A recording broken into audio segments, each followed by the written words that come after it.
Hi, everybody. Welcome, welcome, welcome. Thanks for joining us this morning. Super happy to have you with us for our ninth anniversary celebration. First thing, please make sure you add some comments. Tell us, say hi. Tell us who you're watching with, what your dog's name is. Just feel free to interact as you'd like. We've got a great anniversary celebration coming up. We've got some cool stuff we're going to be doing. We're going to talk about do a quick year in review.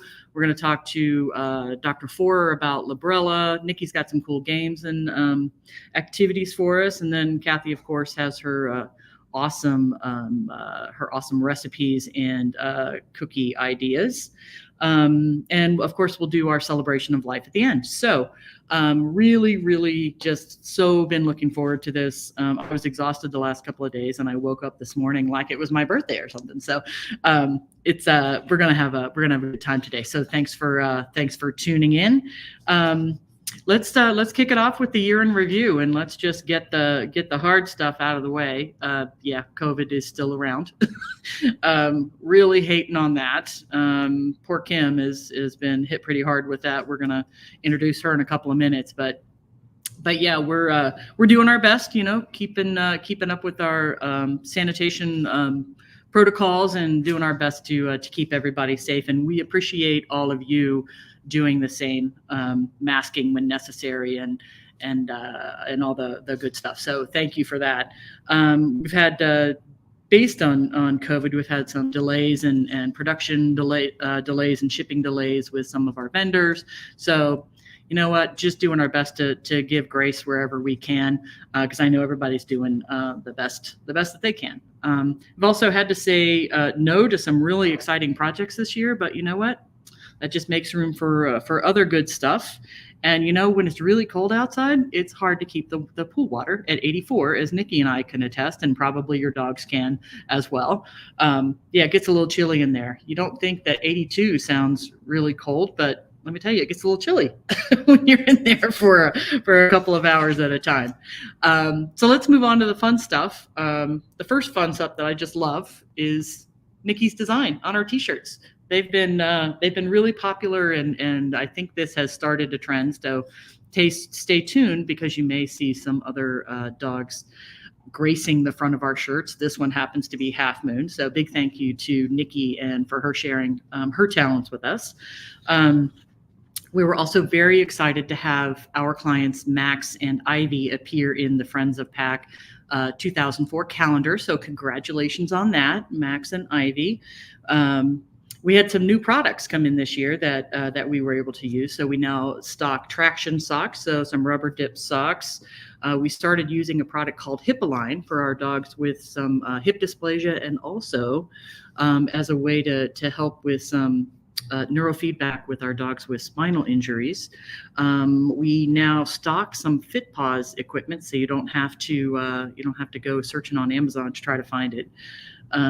We also have, and I'm begging you, if you need a calendar, please come see me. We've got plenty of calendars left over. We've got the Friends of Pack calendar, the Sager calendar, the Desert Lab calendar, the Southwest Oasis Lab calendar, and the Arizona Border Collie Rescue calendar.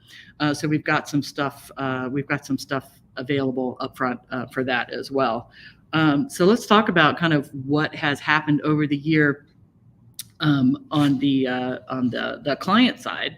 So really happy to meet more than 275 new clients this year. So that's almost a new client every day. That is actually a new client every day that we were open. So we don't advertise. We don't spend money on advertising.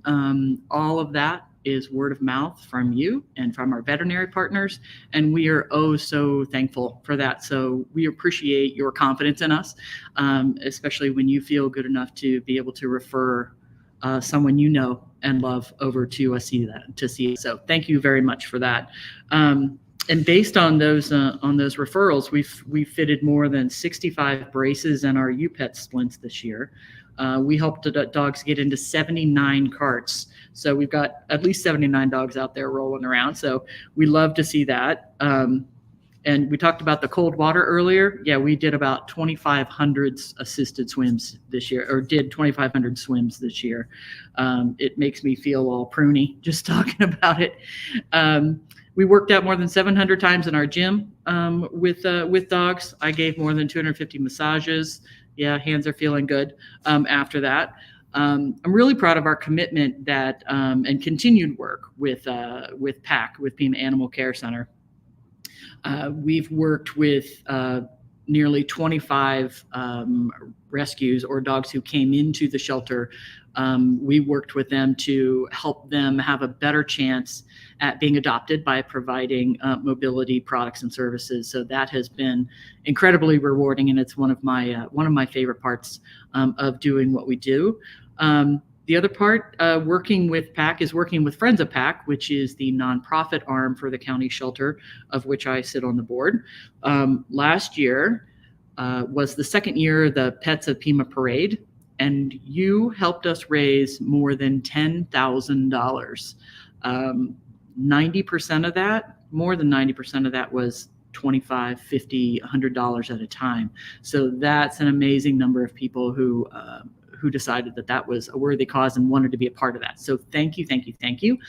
Of course, this is where I do my my shameless ask that, yeah, we're going to do that again this year, and we would love to hit that $12,000 mark. So stay tuned for that. The event is coming up February 18th of this year. We'll be sending out more information on that, and we'll also include a link there in the comments. So we had more than 30 mobility challenge dogs walk with us last year. We'd love to beat that number again too. It's just I can't believe how many people yell out to us and talk to us as we're walking and are amazed at what mobility challenge dogs can do. So help us represent and get out there and show the world what we can do. We also were a collection point for food, toys, dog beds, supplies for Cody's Friends. We've been a longtime supporter of them, and of course for PAC. So remember, if you have extra towels, usable, lightly used items that you'd like to donate, you can just bring those over to us. We're happy to get them where they need to go. And then we also we've supported charity events, like I said, the Pima Pets of Pima Parade. We've donated leashes to the PAC dog walkers. We support the Sager, which is the Southern Arizona Golden Retriever Rescue, to their golf tournament. Tucson Cold Wet Noses we're really involved with. Kim Dion is our frontline manager, who you see and who greets you every time you come in. She is very involved in Tucson Cold Wet Noses. And we also have donated carts to Paws Without Borders. So very happy to be involved with them. So not only those rescue groups and charity events, but we've also helped 17 rescue partners this year, which is up from, I think, 10 or 12 last year. So super excited about that. So that's rescues like Acts of Kindness Rescue. And if you were watching closely at that opening video and you saw a pig, that's them. Animal League of Green Valley, Arizona Border Collie Rescue, Arizona Heartfelt Hounds, AZ Pug Life, love them. Be Like Josh Foundation, Cherish Tales, Finally My Forever Home, Home of Deliverance, Human and Animal Connection, Lend a Bone, Old Souls Rescue, PAC Keeping Families Together program, Pay People, Sky Sanctuary, Southern Arizona Greyhound Rescue, and Adoption, and of course Cold Wet Noses. So loving all the work that we have done with our community, and that's an important part of what we do. In fact, so much so that it totally got me off my schedule. So we're gonna move on over to introducing our staff, and we're gonna start with Nick. Do you want to come over and say hi? So this, of course, here we go. This side. Okay, either side. Yep. Nikki Fromm, my absolute right hand. She has really stepped up again this year and expanded her knowledge of not only cart fitting, but the repair work we do to orthotics and prosthetics. And she's really become a sounding board for me. I think sometimes I walk in and I say, hey, Nick, what do you think about this? And she looks at me like, really? I'm like, yeah, I want to know. You're fantastic. So really appreciate her hard work and the continuing education that she has sought out to improve her skills and advance her skills. We'll talk about that in a little bit, but thank you, Nikki. Appreciate it. Kim Dion, she is still under the weather. She's had a rough go with COVID this December, so we miss her a lot. So Kim, I think you're listening. So please take care of yourself. We want to get your smiling face back. Kim is that person up front who greets you every time you come in. She is our client and veterinary liaison. So she's the one getting your records, making sure that everything's ready when you walk in the door, so we can get right to helping your dog. So she's the reason that everything runs smoothly around here, and if it doesn't, it's usually my fault because I tried to help. So I will. There she is. Thank you, Kim. Really appreciate all of your efforts and what you do to make us amazing. We had a new addition this year, Catherine Mokler. I practiced that the whole time. Stand on this side of me. There we go. Catherine Mokler. She is our organizational queen. She came from a unique background. You may recognize her as Brooke's mom. So she was a client first for nearly a year. So she has been through all the steps, all the processes, all the emotional roller coaster, the whole bit. So she brings that to the table, as well as she's learning to swim dogs. So if you see Kim, you see Catherine, I really do know who you are, I promise.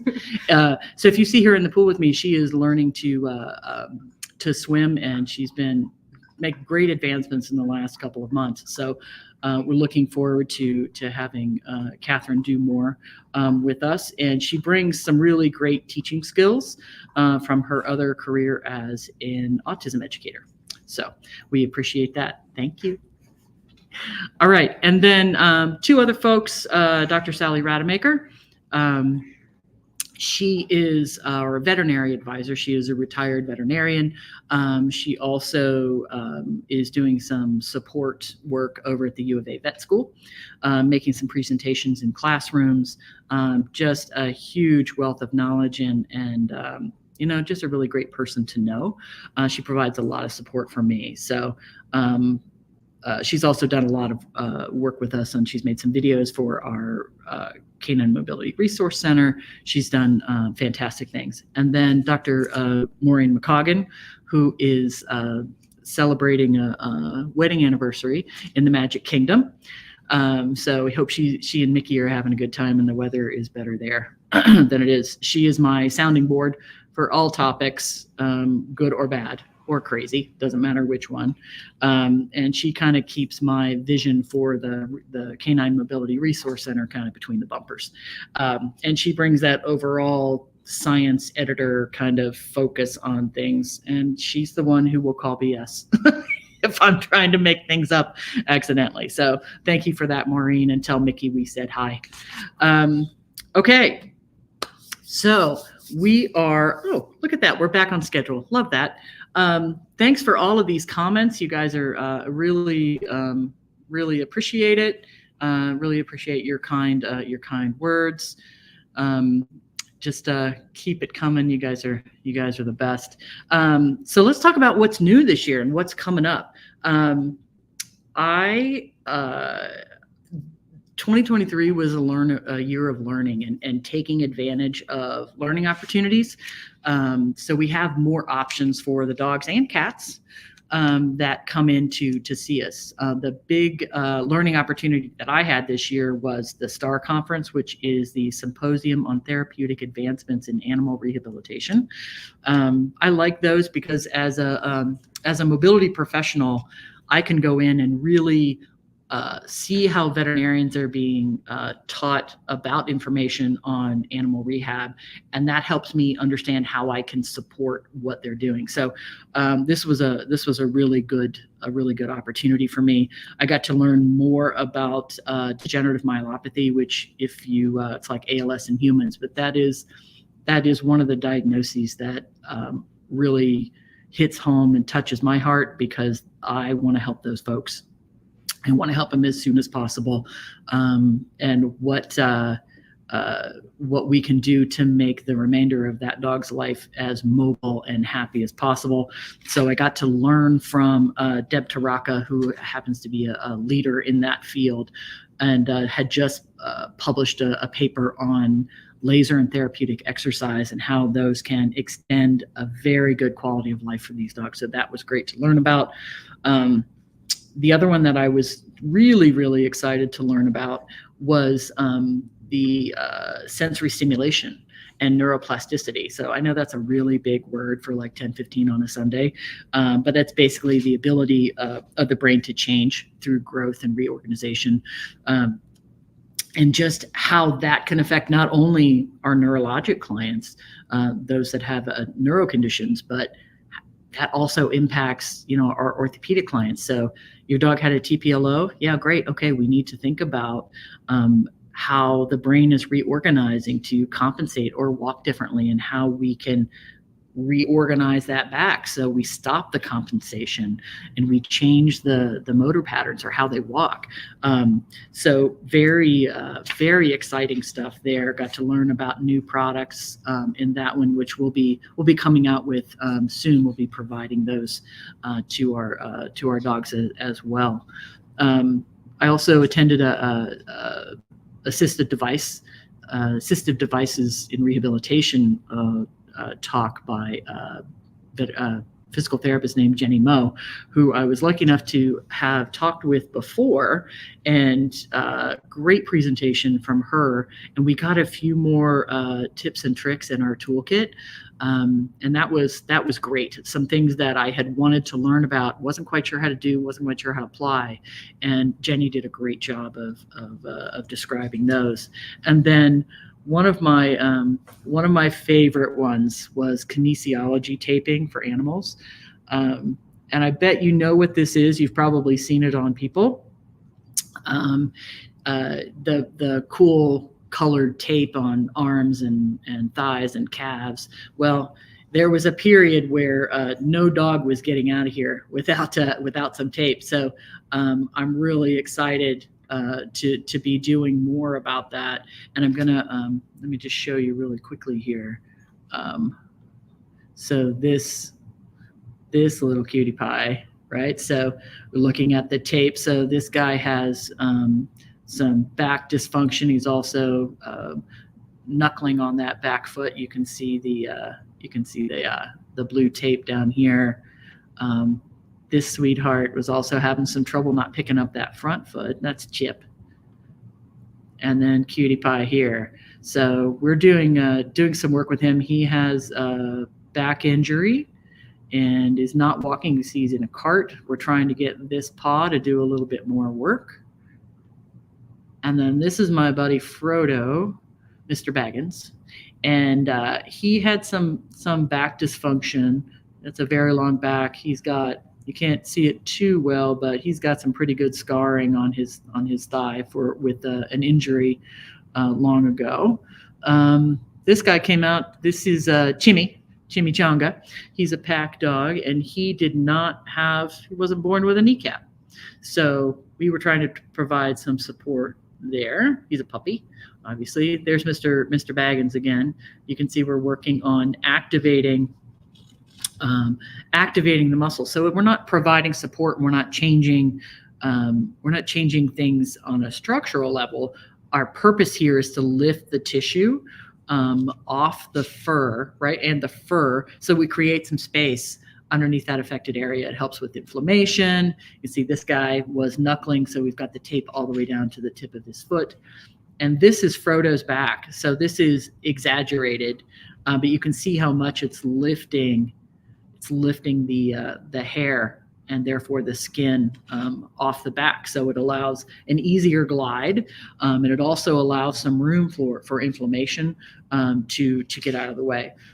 Most of the guys that have the tape, say on the paws or down the limbs, we're looking to improve proprioception. So that also ties into that neuroplasticity thing that I was talking about earlier. So really excited to start using more of those in the future. So and that's not even the whole thing. So remember I talked to you about Dr. Mo, Jenny Mo. She now owns a wheelchair company called Dog on Wheels. It's been around for a long time, but we've added them to our roster of potential cart manufacturers that we work with. And I'm looking forward to that. Her cart design adds some options that we may not have had in the past. And then as far as I talked a little bit about Nikki adding some learning opportunities. She took a course on geriatric exercise from the preeminent leader in animal rehab, Dr. Lori McCauley, who actually designed the first underwater treadmill. So she was really focusing on physical and mental capacity and improving body awareness in our seniors. So lots of good stuff. Lots of collaboration opportunities that have come out of the learning opportunities that we took. So, and it doesn't end there, because in 2024 we're adding some new knowledge. First thing, Nikki, Catherine, and I are all taking fear-free courses. Fear-free certifications. Really, your goal on that is to prevent and alleviate fear, anxiety, and stress in pets by educating the pet parents on what they can do to help us eliminate or at least reduce stress triggers and anxiety triggers once they get in here. We want to keep them relaxed. We want to create a calm and welcoming and safe environment for them. So we're going to take the next step and get that certification.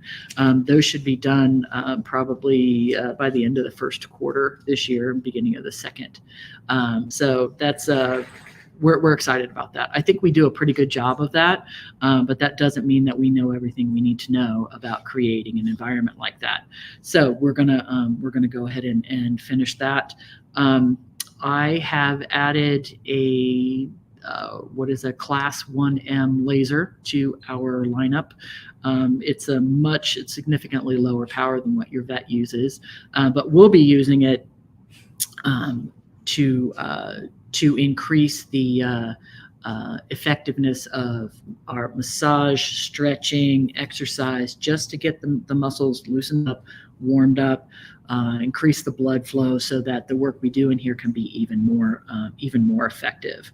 And finally, and one I'm really excited about, is when I was at STAR, I met an amazing science writer named Liz Devitt from the East Coast, and we are collaborating on a project about quality of life, the animal-human bond, and quality of life in dogs, and how that human-animal bond can really affect and is affected by the quality of the life of the dog. So it's very exciting, and just really, really happy to be working on that. So stay tuned. Don't have any dates. We're not putting any pressure on that.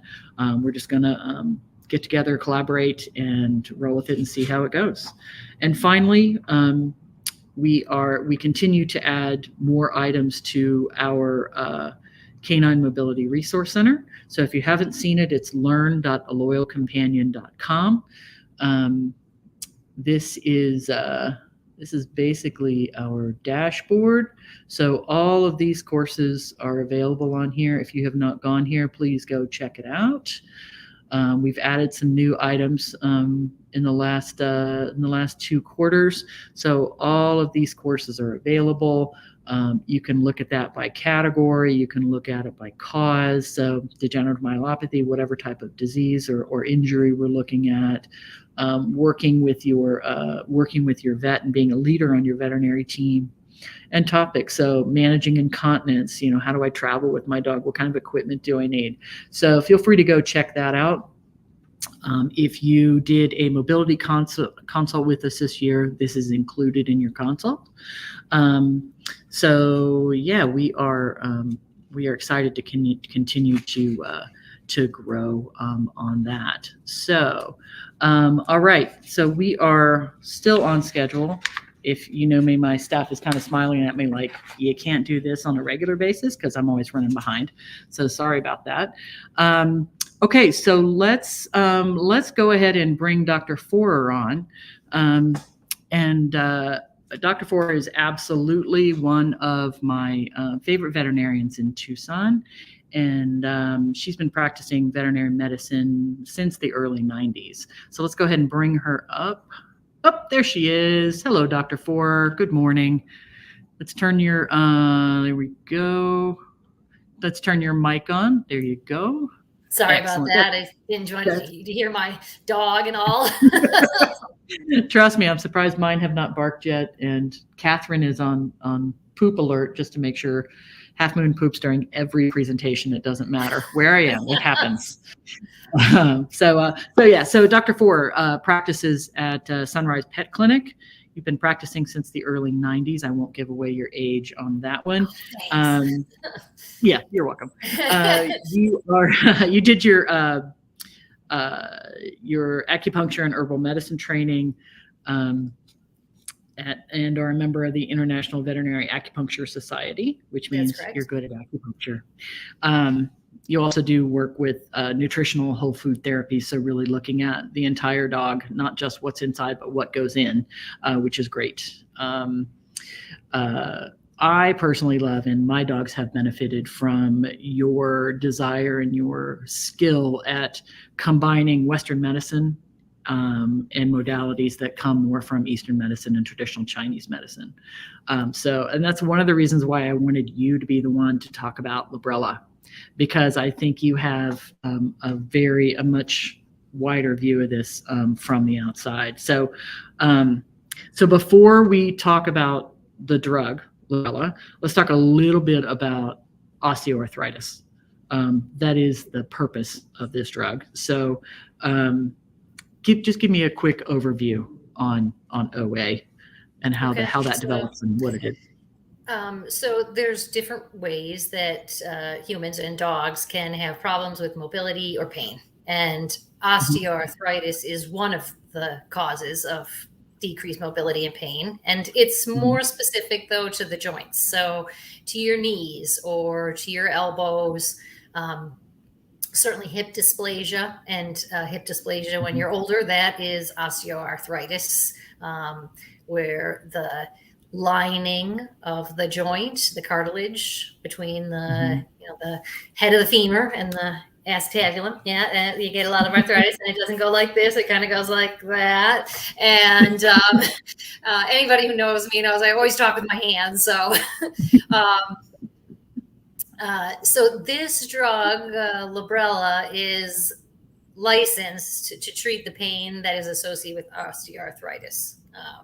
And there's other types of pain and mobility issues in dogs, certainly herniated disc in your spine, pinching on your spinal nerves, acute injuries. I got spayed, or I had an injury and had to have my knee rebuilt. Right. Those are other sources of pain. Right. But we're talking mostly about arthritis, what people generally call arthritis in the joints. Okay, excellent. And then how would be, basic symptoms of arthritis, things that would make you think, oh, okay, this is probably OA. Right. So certainly decreased activity and mobility. My dog doesn't follow me around the house as much as they used to. Doesn't want to go for walks. With osteoarthritis, usually you see that the patient has a hard time getting up and getting moving, and they often what's called walk out of it.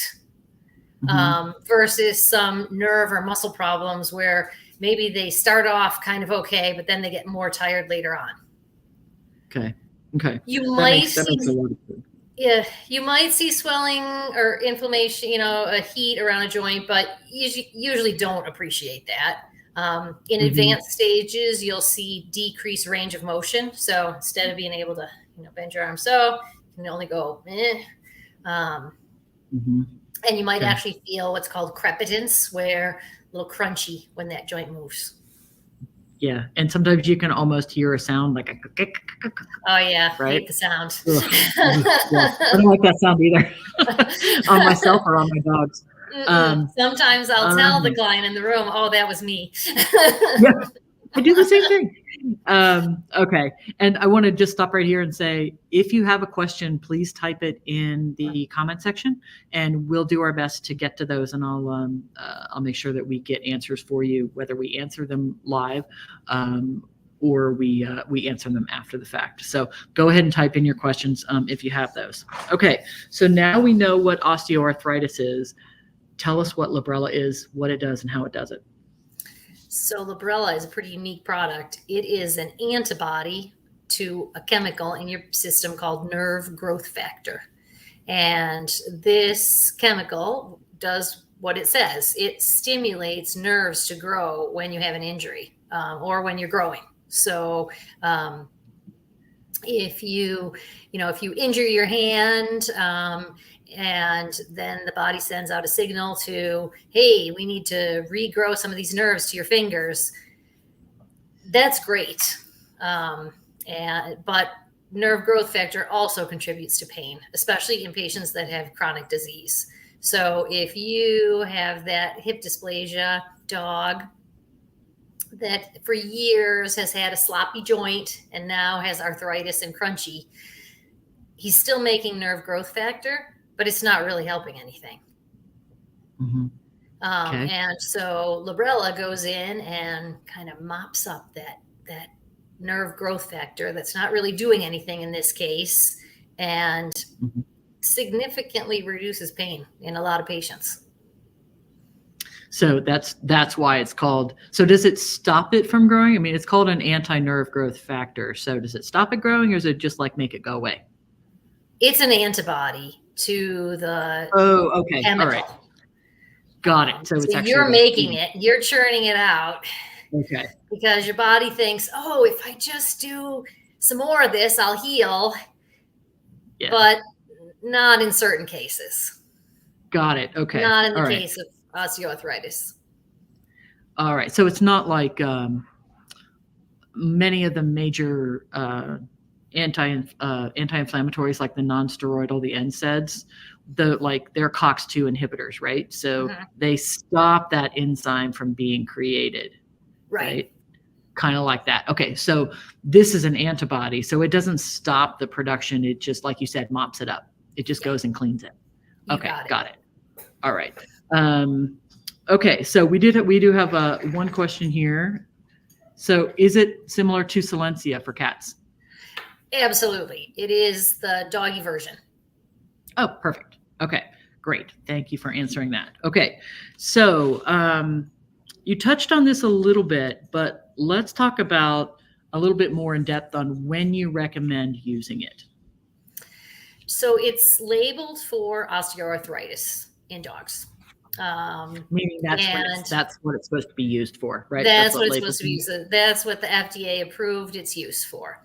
Could it help for other types of pain? It possibly could, but you do want to be somewhat careful because, as we talked about at the beginning, nerve growth factor is a chemical in your body that has a function.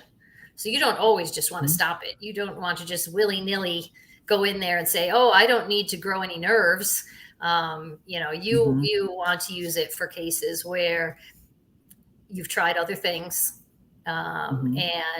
or you're at a certain level of pain that, these other things aren't working. So let's, I'm going to ask you to share some cases, but let's kind of share our thought process with Helen.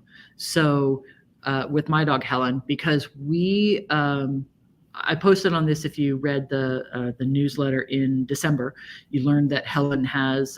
We figured out she has some really nasty looking hips, and that was kind of a surprise to us.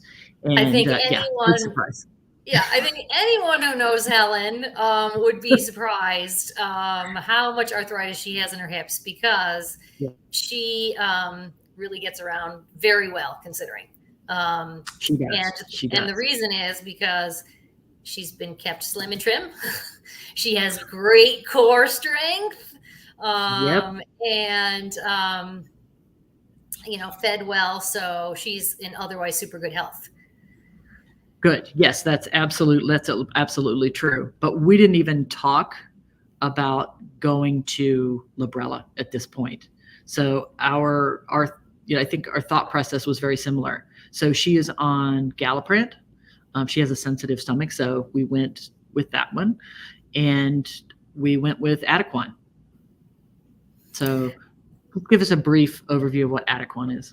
So Adequan is polycythal. Oh my goodness, I can't even do it this morning. It is early Monday morning, but I have to say it's part of the cartilage molecule, and it also has anti-inflammatory effects. So how your body knows that you injected it one place and it goes to the joint that needs it, well, that's the body secret. But it is really helping to improve cartilage over time. Yeah. So we're kind of holding back on the big daddy, because she is limping. She does have a little hitch in her giddy up, as my dad used to say, but she's not showing significant pain signals right now. So we're holding off on that to make sure that we have that in reserve. Right. We're not at that point yet. And she also has the potential for having some nerve issues. We know that she has some spondylosis. She has some narrowing, stenosis. So you go back to that nerve growth factor thing. We don't want to mess around with that. We don't, if we don't have to, we don't want to mess around with that. Exactly. Yeah. So this is why it's important. And I get to talk with my veterinarian in front of all of you. But this is why you have that conversation with your vet to really understand, where we're going, what the plan is, and what you assume the effect is going to be. So we had some questions come up here, and all of them. Well, we'll get to those in a second. But does it affect? So this is a good one. Sheila wants to know, does it affect other meds? Will it reduce gabapentin, carprofen? I think that means, can you give it in lieu of? You can add it in to other treatment plans. Okay. So it's not, the impact of that doesn't have doesn't have any impact. We're good on that. Yeah. Okay. And then Bob wants to know, how long does it last in the system? So it lasts about a month in most dogs. Okay. And then how long can you give it to the dog? Do we know? We must know this. Okay. I think this is the biggest point here is, long-term studies, we don't know. Okay. But if we're talking about, that's another reason to consider the age of the dog that we're giving this to, and how significant the pain is. So if we have a young dog like Max, who, he may be on this for years, we don't know what the long-term impact is. We don't, because we are limiting this nerve growth factor, and there's just no studies out there yet to know how that's going to go.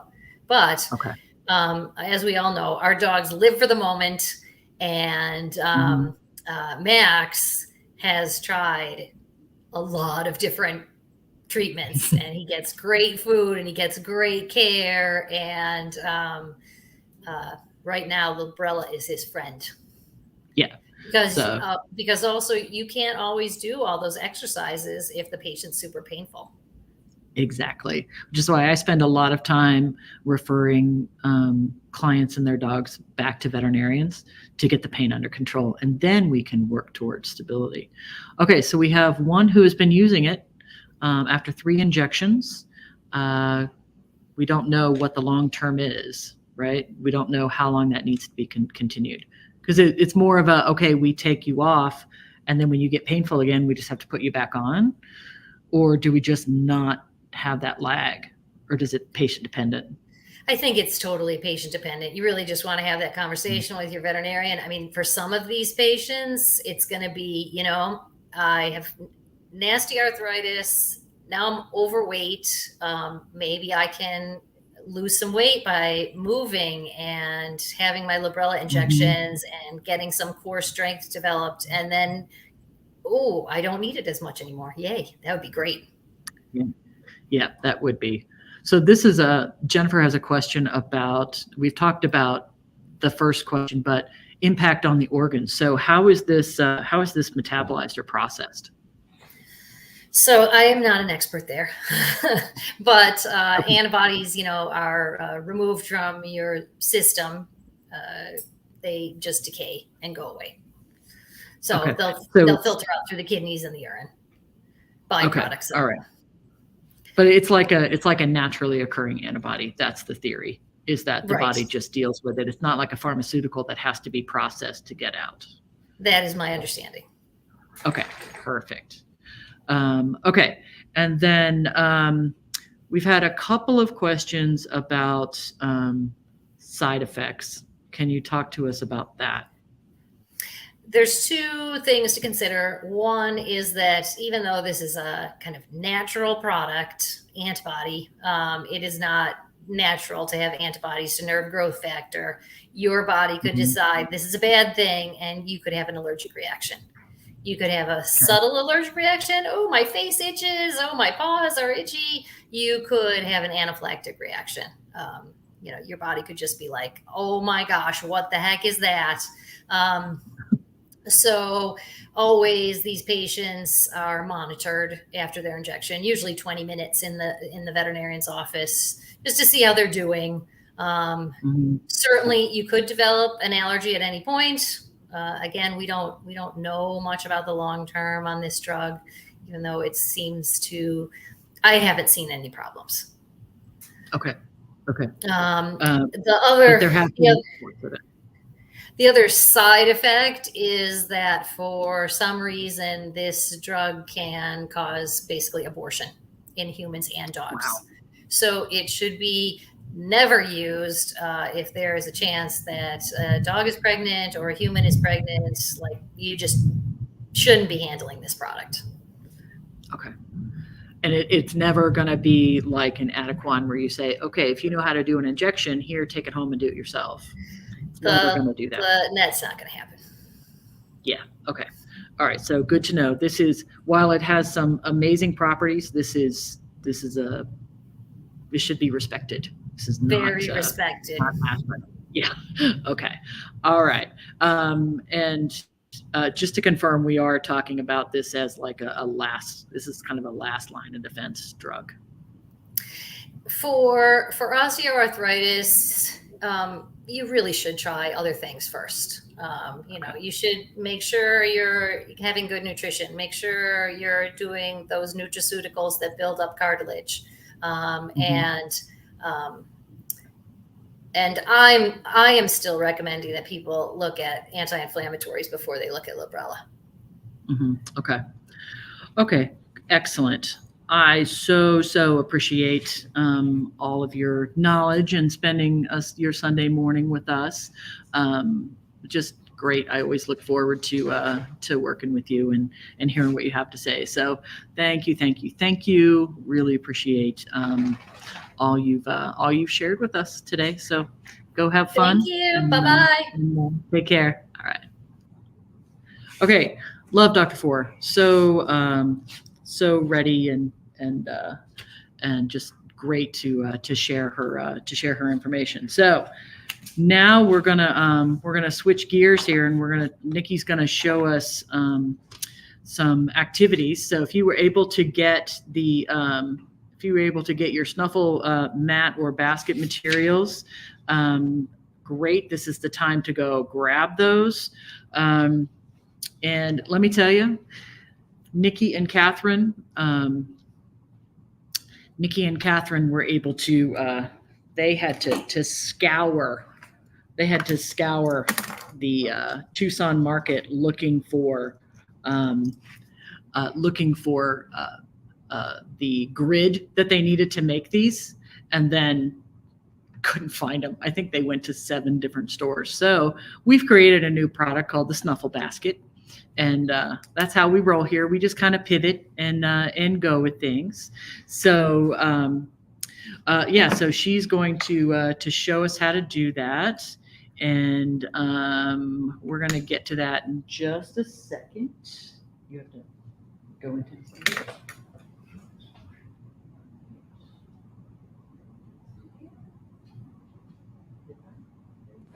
Okay. All right. All right. We are live. All right. All right, so this is the snuffle basket that we ended up making. We still use the same fleece strips that we had cut for the snuffle mats, but like she said, we just pivoted and we made a basket instead. So, how you're gonna make them? Hold on. Pause. What? Hold on. Oh, there we go. Yeah. Okay. All right, so how we're gonna make them is you're gonna use your fleece strips. Just gonna get a couple of each out. And what we're gonna do is we're gonna tie 2 pieces of fleece to every vertical bar here and 1 to every horizontal bar here, all around the first bottom row. So it goes all around the first row. All right, so what you're gonna do is you're gonna put a piece of fleece. I'm just gonna start at the corner. You're gonna put one end through the corner hole and pull it most of the way through. Then you're gonna put the other end through the hole right next to it. And then you're just gonna tie that in just like a single knot. Go, like that. Okay, and then we're just gonna do the same thing right above it. So still go in through that same corner hole and the hole right next to it. We're gonna tie 1 more knot. There we go. So then you'll have 2 right on top of each other. Okay, and then we're gonna do the horizontal bar. So for that one, we're gonna go all the way in through the top and just put a little bit through the bottom and then tie a knot. So now you should have 3 knots, maybe. There we go. If my fingers want to work. Nope. There they are. There we go. And so that's the beginning of your basket. So you're going to repeat that all the way around this first row. If you have leftover fleece, which some of you might, you're more than welcome to start going on the second row. It's just going to make it more dense, so a little bit more challenging for your dog, which for some dogs that is going to be very helpful for. If you got a mat instead, one of you guys got this clear plastic mat. I just want to show you how to do yours real quick because it's just a little bit different. I'm going to just start in the corner again. So this one, you're going to put your first piece of fleece through the first hole and then the other end through the second hole. You're going to do it about even, and then you're just going to tie it in 1 knot, and that's all you're going to do. You're going to repeat that all across the first row, and then you're going to go ahead and do the bars that go across as well. So you're going to put 1 strip of fleece through the first hole and the other end of it through the hole right below it and tie a knot. And again, you're just going to keep doing that all the way across this row. And then you're just going to do it through for every hole in the mat. So I'm going to show you how the snuffle basket works for Mr. Half Moon. You don't really think only half what's gonna do. No, I'm sure they will all join in. So we're gonna put some chicken liver in here. And I'm gonna put it more in the corners so it's a little bit harder for him. Because if you put it in the middle, it kind of just falls right into the middle at the bottom of the basket. So I'm gonna kind of just stick it all in the corners and on the sides. There we go. You know, however much you want, you can put their kibble in here or you can use treats. Just kind of gives them a few minutes of entertainment and fun. Get over there, buddy. Gives them a little bit of something to do. Slows them down eating and makes them work for their food a bit. So Andy's obviously going to help Happy. But yeah, so he just has to snuffle through the basket to find all his snacks. Good Oh, job. Helen's gonna help too. Help too. Sit.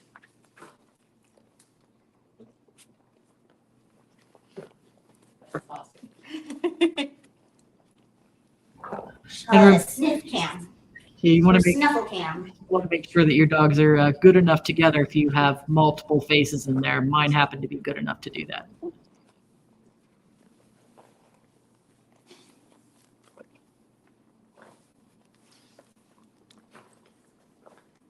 Excellent.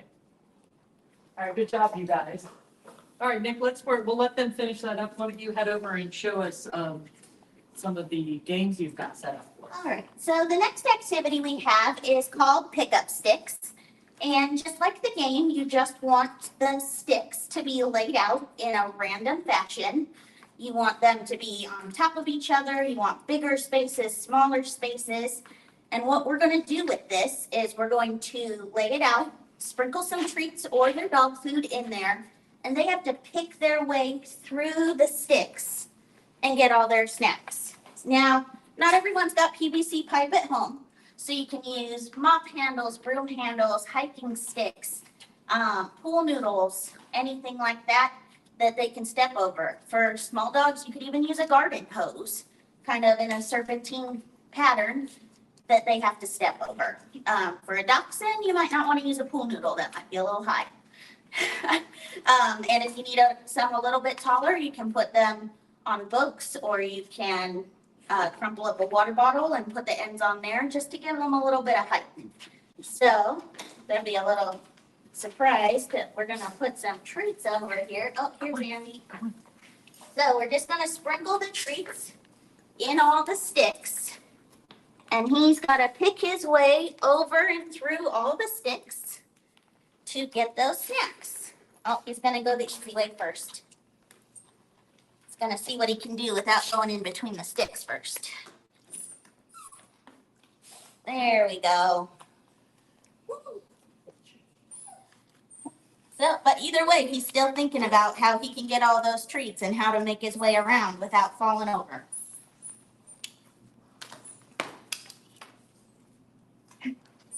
I know, that one's a little tricky, isn't it?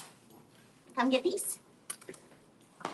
Put that down for you. Is that better? Yeah.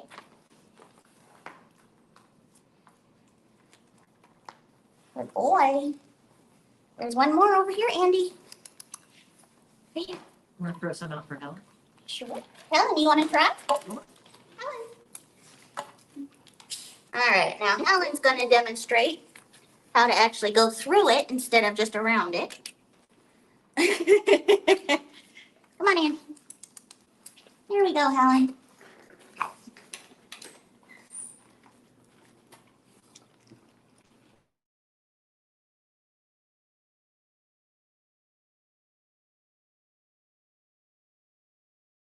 Oh. All right, and then this one over here is called Surface Circus. And it does look super crowded and random, but what we want to do is we just want to put whatever it is that you have, chairs, storage totes, couch cushions. Some people use baby pools or tarps or just anything that you can do. Put it on the ground and sprinkle the treats in between there again, kind of like the pickup sticks, except a little bit more challenging because there's a lot more to work around, a lot of different surfaces. Some you have to balance on. Some we're going to put a little bit higher, so they have to kind of look up as well, and just let them work their way through all of the obstacles. So it's kind of like the obstacle course. So again, they have to kind of think about what they're doing, think about where they're going to go, how they're going to get through all these obstacles. It can be a great confidence builder, especially if you use something that they're a little bit afraid of. Good girl. Look, Helen. Helen. There we go. Oh, I didn't get it. Helen, look. Hey. Right here.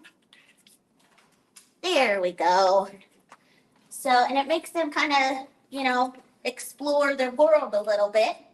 You can do this inside. You can do it outside. You can use as many objects or as few objects as you want, which makes it great for all dogs. For puppies, especially, you can use it to expose them to different things. And for older dogs, it again just kind of gives them a way to think about what they're doing, gives them a little bit of a mind game, and makes them think about how to work around those obstacles to get those treats. Fantastic. Good boy. I know you're still looking for some. Awesome. Thanks, Nick. Thanks, That was guys. great. And we're gonna have information on how to do these.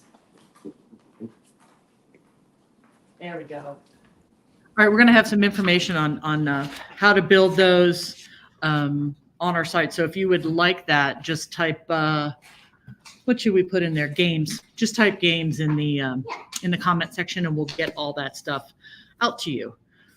Okay. All right, look at that. We're on time. And now I get to go over to my amazing, talented wife. Let's go to Kitchen Cam. There she is. Good morning, Kath. How are you doing? Good morning, Kate. Good morning, everybody. Excellent. Good morning. Oh, looks like your sound's a little off. Can you check on that Oh, for is me? We're talk again. Talk There again? we go. Is that better? Yep. Still need to hear you. Okay. Having trouble I have having some Touched my microphone. Can you hear me? sound problems. You know what? I'm gonna take you off real quick and go ahead and check your sound for me, and then I'll be right Okay. back to you. Okay. All right. Okay. Kathy's gonna check on that. She's gonna be presenting and talking about some baking options. Oh, you guys can hear her? Oh, good. Okay. So maybe I'll just put her right back on. We've been having a challenge getting Helen to take her pills. So I've asked Kathy to come up with some ideas for being able to create your own pill pockets. All right, let's add Kathy back up onto the stage. Hey, Kath. There we Hi go. there. Yeah, Yeah, I think so- everybody else can hear you but me. So that's fine. Oh, you know why? Because I am probably the biggest dork in the world. I had you muted. Sorry about that. Oh, My story fault. of my life. My fault. Sorry, everybody. Low production values here at Loyal Companion Studios. So anyway, Kath, all right, talk to us about cookie baking. Sure. So we're actually not And- making cookies at all. We're not baking anything.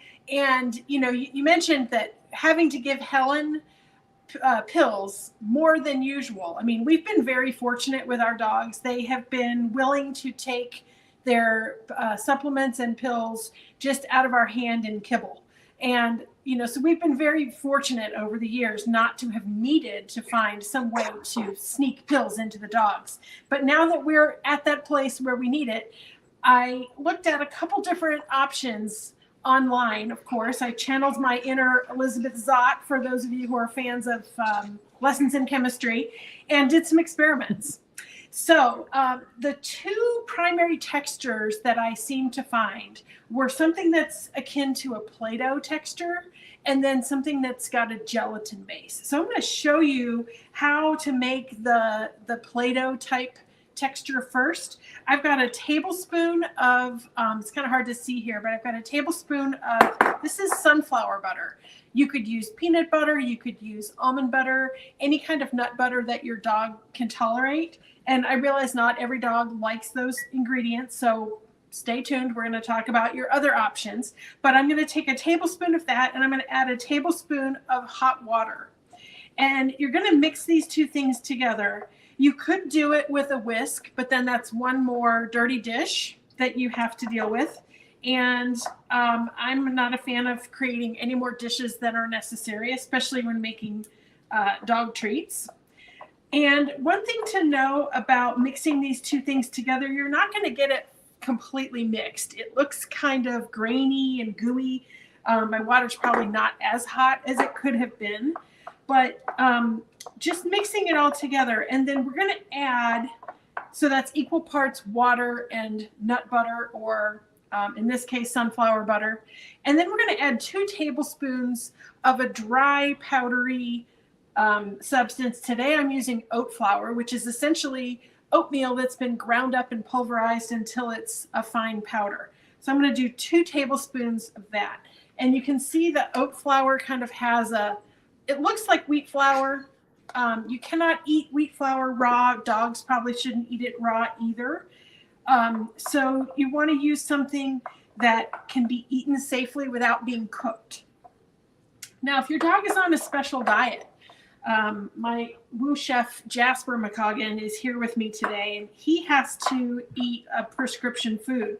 So he wouldn't be able to have these treats as is. But we could take his treats, crush them up in a blender, put them in a Ziploc bag, and beat them with a rolling pin to crumble them up into a crumb or flour-like texture. I think the crispy, crunchy Charlie Bear treats would crush down to a flour texture as well. So you can get creative with what you use, but you can see it comes out looking like this paste. I made some earlier and formed them into the pill pocket shape that you're familiar with. So I just took a little bit of it and rolled it into whatever shape I needed, made it like a little barrel. And you get a little bit of the oil on your fingers, but for anyone who's ever tried to just take peanut butter, just plain peanut butter, and wrap a pill around it, you know that you end up wearing as much peanut butter on your hands as goes in your dog's mouth. And then, of course, they've got the peanut butter stuck in their teeth. You want something that's going to just let them take the pill pretty seamlessly. So I'm using a chopstick to form the little hole. And then you can I'm going to borrow a piece of Jasper's kibble and pretend it's a pill, and you can just slide it right in there, or mold the pill pocket material around it until it's completely encased. And if your dog likes to take a treat through the mouth, you can just toss it to them, or you can just hand it to them like this. But my hands are not sticky and gooey.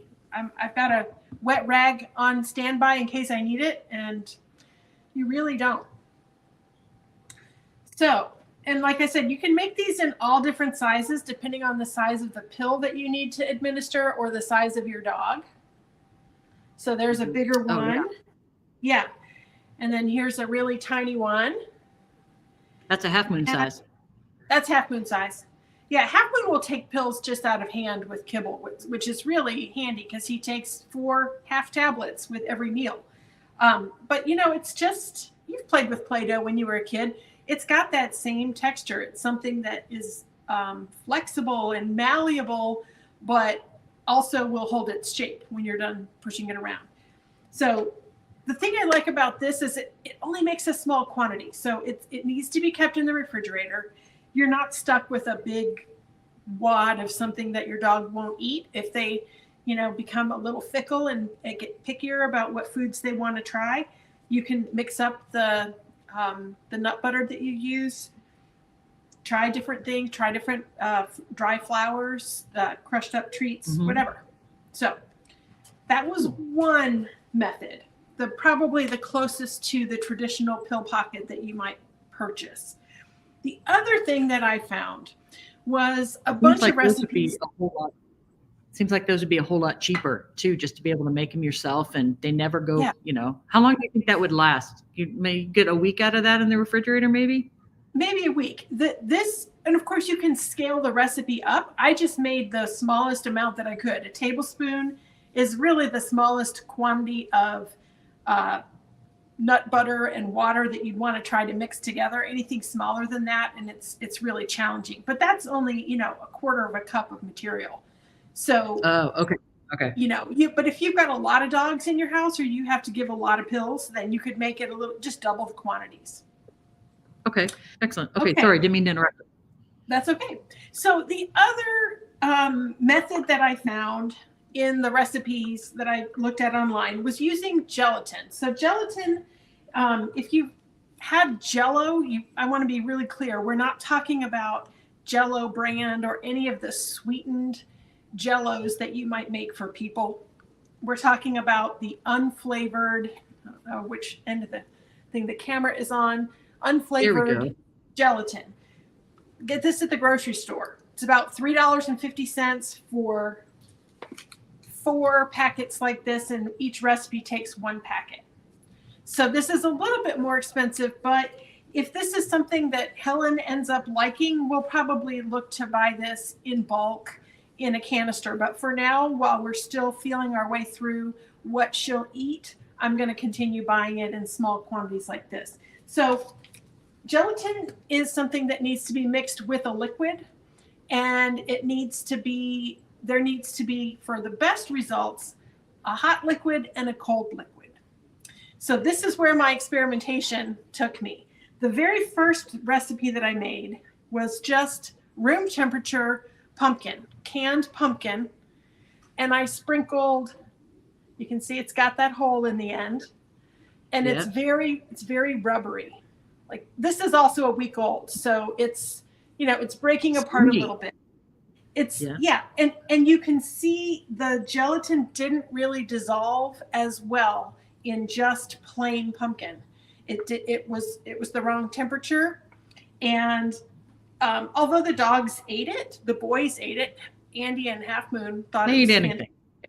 But they'll eat anything, So I learned this is not necessarily going to be the one for Helen, and I don't think this is one that's going to be as good for long term.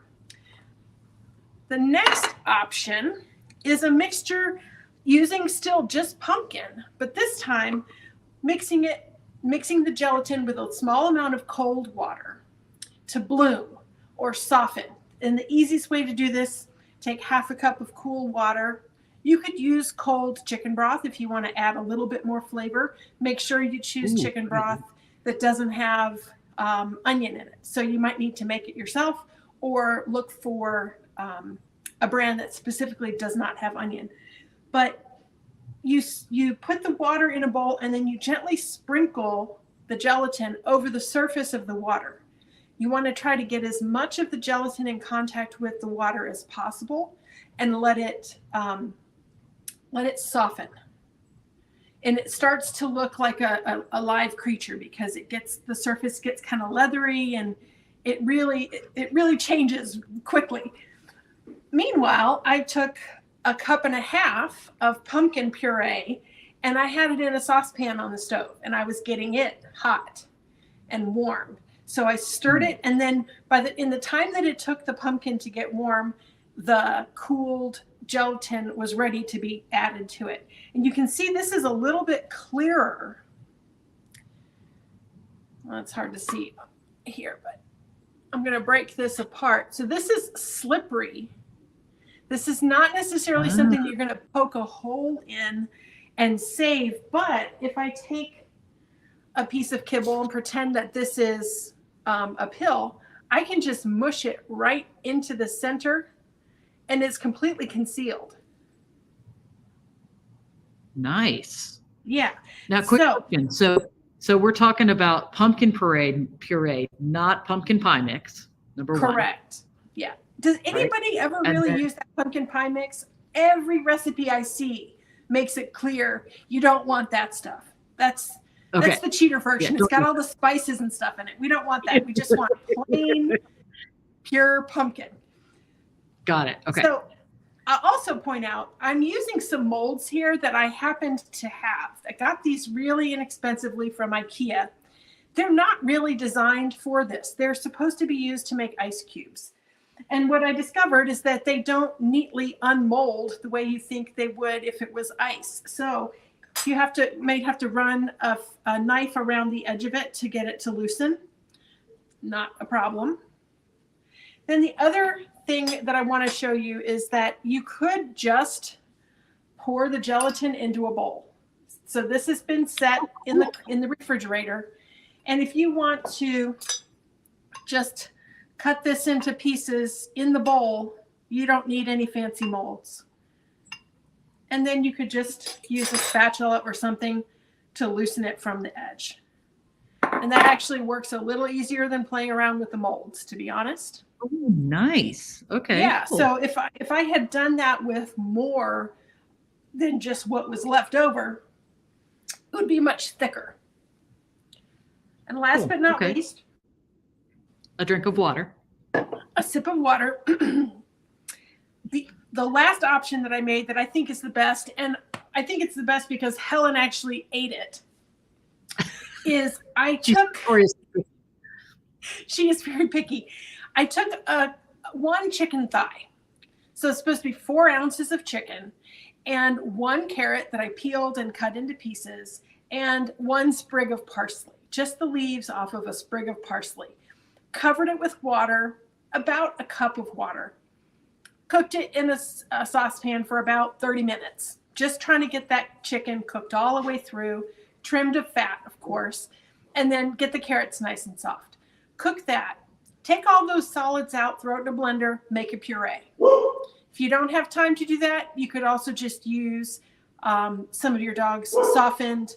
If they eat soft food, you could use that. You could take some of their kibble, soak it in hot water, get it soft. Take a half a cup of that mixture. Put it in with a half a cup of cold water and 1 packet of gelatin that you've bloomed.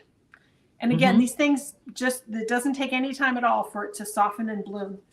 Mix them together, pour it into a mold or into a pan. And this texture, I have 2 different, I did this fun mold. They look like hot dogs. But you can see it's got a little bit more floppiness to it. But you could cut this into a nugget and just stuff a treat in there or a pill. And again, it's completely concealed. Nice. Oh, very cool. Yeah. So, and this came out of the molds a lot easier than I thought it would. I really didn't think this was going to come out, but once you start like flipping it inside out, it just comes right out very easily. The last mold that I happened to have was this mini donut one. This is designed for making chocolates or dog treats or donuts. And you can flip it completely inside out, but it does not release as well. And I wouldn't recommend this kind of a shape for doing pill pockets because now you've got a big hole in the middle. Oh yeah. And nothing's gonna be hidden. But I did the experiments so that you wouldn't have to. Stick with a simple dish. You know, a glass dish like this size would be great because for this recipe you'd get a nice thick gel, and I think that would work really, really well. Excellent. Thank you so much. You're I welcome. appreciate you. And you know, if truth be told, I'm one of those people who said, you know, was it a week ago, maybe 10 days? Hey, Kath, figure out how to do some pill pockets for me, would you? So thank you for doing that and doing it so quickly. And Helen really appreciates it as well. So if you would like those recipes, please just type recipe in the comment section and we'll get those over to you. I really appreciate it, Kath. Thank you, babe. You're the best. You're welcome. Bye. Okay. All right. So Yeah, Kath always comes up with some innovative recipes and options for these types of things. Okay, so we are at the point in our our anniversary event where we celebrate the lives of the dogs that we have lost over the year. This is always one of the more difficult parts of what we do. We build relationships not only with the dogs but with their moms and dads too, and it's difficult to have that severed and to lose that. So if you'd like, this is the time where you can type in the name of your dog in the comment section if you'd like, and we will honor them. I've also created a video, a memorial video, and frankly, this one was, we had 120 photos submitted. I think we lost somewhere in the neighborhood of 130 dogs this year. And like I said, that's always a challenge. And the video, the original version of this was over 6 minutes long. So I don't usually like to pair dogs. I think every dog should have their own page, but I also know that sometimes this is just, it's hard.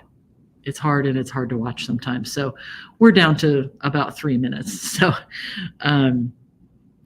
we loved and enjoyed spending time with all of you and your dogs. And this is just our way of saying thank you, and that we love you. And we missed you.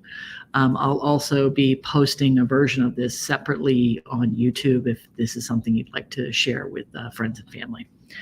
Okay, let's celebrate our dogs.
thanks for sharing your dogs with us.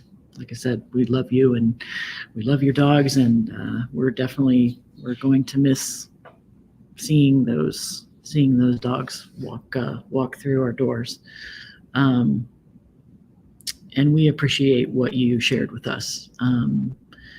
It's not just, the products and services and the business side of what we do. We love that you trust us and that you share your dog and your bond with your dog with us during the time that we're together and that we're working together. You're always welcome to pop in and say hello, and don't be strangers. We appreciate you in more than you can ever know. In fact, I was driving into the office today to get ready for this event, and I happened to hear a song that came up in my playlist. And if you're familiar with the song "Home" by Philip Phillips, it struck me how apropos it is for what we do and what we've tried to create. Briefly, it's hold on to me as we go, as we roll down this unfamiliar road. Although the wave's stringing us along, just know that you're not alone, because I'm going to make this place your home. And that's what we want to do for you.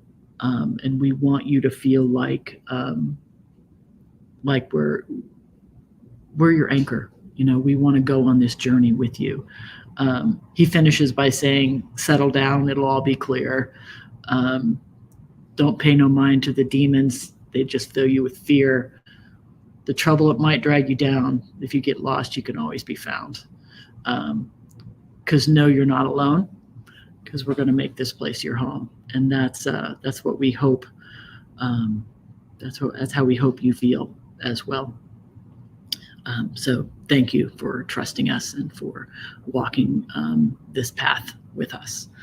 And speaking of walking, we are going to do a pack walk today at Fort Lowell Park at 1:00. This was supposed to be the mobility walk that was going to be at Maynard's. We are not going to go to Maynard's. They're having some sort of a appreciation event. The Cup is having an appreciation event, and dang it, they decided they're going to use their own patio for that on Monday. So we are going to go for a walk today. I'm going to be there, rain or shine, because the dogs need to go. We're going to meet at Ramada number 3, which is right near the pond, if you're familiar with Fort Lowell Park. And we're going to walk around the park anywhere from a quarter of a mile to maybe 3/4 of a mile, depends on how far you want to go and how far your dog wants to go. It's going to be chilly, so make sure you dress warmly. The Midwesterner in me is like, chilly at 50? Come on, it's January. But it's cold for us. So dress warmly for that. And again, I'd love to see you there. And over the next 6 weeks or so, we're going to be yapping a lot about the Pets of Pima Parade. So look for that. Would love to have you walk with us, support us, however you feel can best move that process forward. We'd appreciate that. But in closing, thank you. That's all I can say. Not everybody makes it to 9 years, and that's 9 years the facility's been open. This is actually my 15th year of doing this, and that doesn't happen without trust and communication and working together. So thank you for trusting me and for trusting us, and Nikki and Catherine and Kim and Maureen and Dr. Rad, everybody. So I think I'll say thank you one more time. So thank you. All right, y'all. Go out, enjoy the rest of your day. Enjoy the rest of your day. Walk. I hope to see you at 1:00 at Fort Lowell. That's the corner of Glen and Craycroft. If you want to head out and join us, that'd be great. Not going to be anything fancy, just a casual walk. But yeah, thank you guys. I really appreciate you spending this hour and a half with us. So go on out, kiss your dogs, love your dogs, exercise your dogs, and be well. Bye, everybody.